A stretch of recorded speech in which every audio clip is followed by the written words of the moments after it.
Faisons le lien maintenant entre les matrices, les graphes et les probabilités. Alors on va parler ici de graphes probabilistes et des matrices de transition associées à ces graphes. Alors un graphe probabiliste, on en a déjà vu un dans l'activité du chapitre précédent sur les graphes. C'est un graphe qui va être orienté d'une part, et il va être pondéré. Alors, s'il est orienté, bien entendu, on ne parle plus d'arête, mais on parle d'arc, et on va dire qu'on va mettre une pondération sur chacun des arcs, ça vous connaissez, puisque c'est un petit peu le même principe que dans les arbres de probabilité pondérés. Donc, on met une pondération sur chaque arc, et bien sûr, ces pondérations, ici étant donné qu'on est dans un graphe probabiliste, ça veut dire que ça doit être des probabilités, et donc ça doit être obligatoirement compris entre 0 et 1.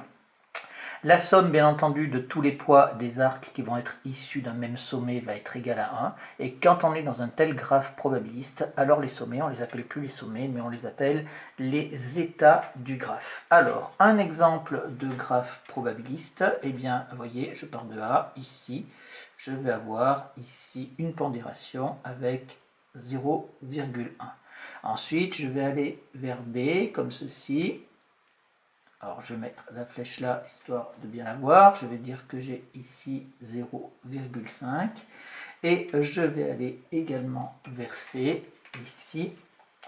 Et si je vais verser de cette façon-là, je vais avoir là, ben vous voyez 0,5, 0,1, ça fait 0,6. Et là, je vais donc avoir 0,4 puisque je ne peux pas avoir grand-chose d'autre.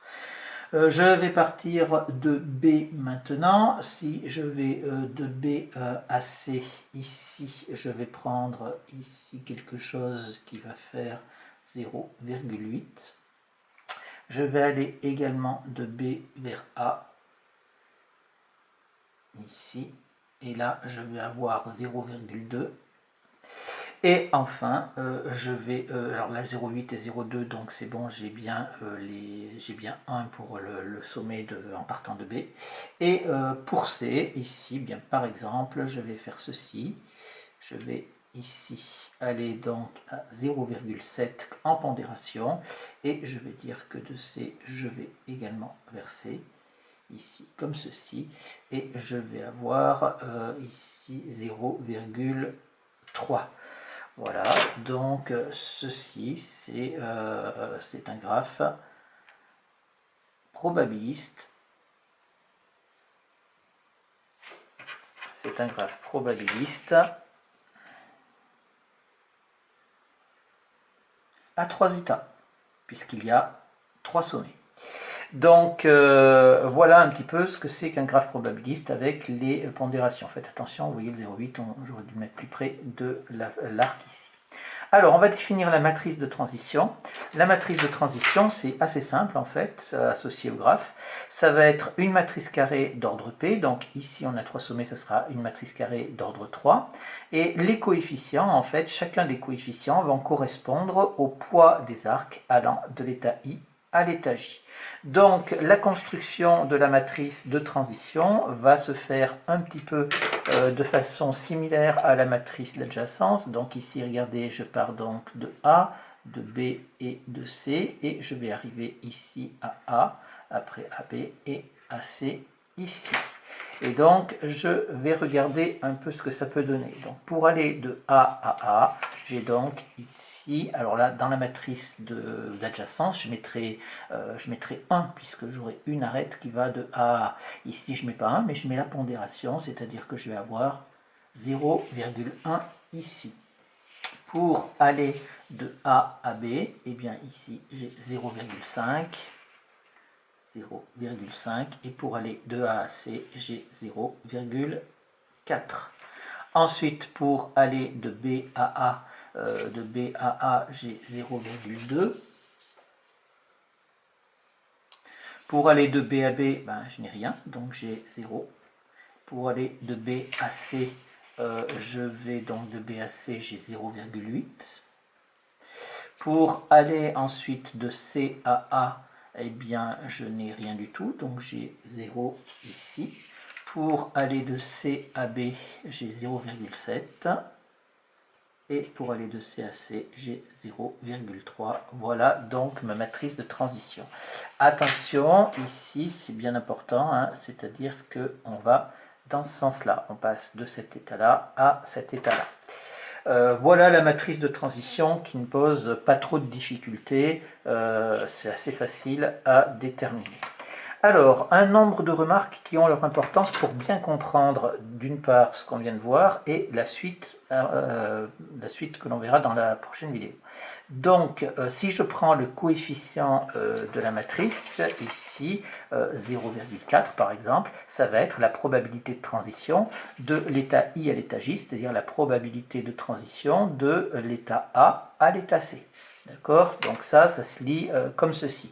Et on appelle ça c'est important au niveau du vocabulaire, hein, c'est pas n'importe quelle probabilité, on parle toujours d'une probabilité de transition, c'est-à-dire qu'en fait, on a une évolution, inévitablement, quand on parle d'un graphe probabiliste. Ensuite, ça c'est très important pour la suite, c'est que les probabilités en fait de cette matrice, ce sont des probabilités conditionnelles. Alors regardez en fait, si je prends dans l'exemple précédent, je prends deux variables aléatoires x0, x1. x0 c'est quoi? Ça va correspondre à l'état initial avant la transition, c'est-à-dire je peux avoir soit A, soit B, soit C. Et x1 c'est l'état d'arrivée, l'état final après transition. Donc c'est pareil, je peux avoir soit A, soit B, soit C. Et donc, si je veux alors mon coefficient P13, c'est-à-dire ici, eh bien, c'est 0,4, et donc c'est ce qui me permet de passer donc de l'état A à l'état C.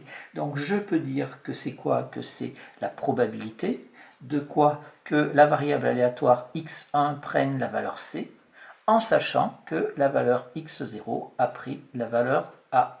Vous voyez, on peut l'écrire comme ça, on peut le mettre sous forme de probabilité conditionnelle. Et ça, c'est important parce que en fait, on a vraiment ces probabilités de transition ici, qui sont toutes des probabilités conditionnelles, donc pour obtenir un état en sachant qu'on était dans un état précédent.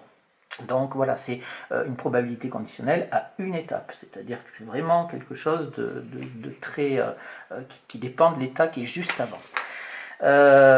Au passage, ici, vous voyez que par rapport à ce que vous avez pu faire en spécialité, vous travaillez avec des variables aléatoires réelles, c'est-à-dire qui prennent des valeurs entières. Ici, on peut avoir des états qui peuvent être des lettres ou qui peuvent être autre chose d'autre. Donc c'est des variables aléatoires aussi, qui ne sont pas nécessairement réelles, mais ça marche de la même façon. Une propriété qui est évidente, c'est que dans une matrice de transition, la somme des coefficients de chaque ligne, eh bien, ça va être égal à 1. Pourquoi? Parce que ça correspond en fait à la somme des probabilités issues de chaque nœud, enfin de chaque... excusez-moi, j'ai pris le langage des arbres pondérés de probabilité, donc ça correspond à la somme des poids de tous les arcs issus d'un même sommet, d'un même état. Et donc, inévitablement, c'est normal que l'on obtienne 1, c'est écrit dans la définition du graphe probabiliste. Ensuite, quand on va travailler pour que tout le monde travaille avec la même matrice de transition, systématiquement, si vos états sont des lettres, alors vous allez les ranger par ordre alphabétique pour faire votre matrice de transition, et par ordre numéraire s'il s'agit de numéros, bien entendu. Et enfin, la dernière remarque qui est très importante, qui a beaucoup d'importance, c'est de ne pas confondre la matrice d'adjacence et la matrice de transition. Dans la matrice de transition, on n'a que des probabilités, alors que dans la matrice d'adjacence, on compte le nombre d'arêtes qu'il y a issus de chaque sommet. Donc c'est pas la même chose, même si on est bien d'accord que ici, ça se construit un petit peu de la même façon, c'est assez similaire, mais en fin de compte, c'est fondamentalement différent.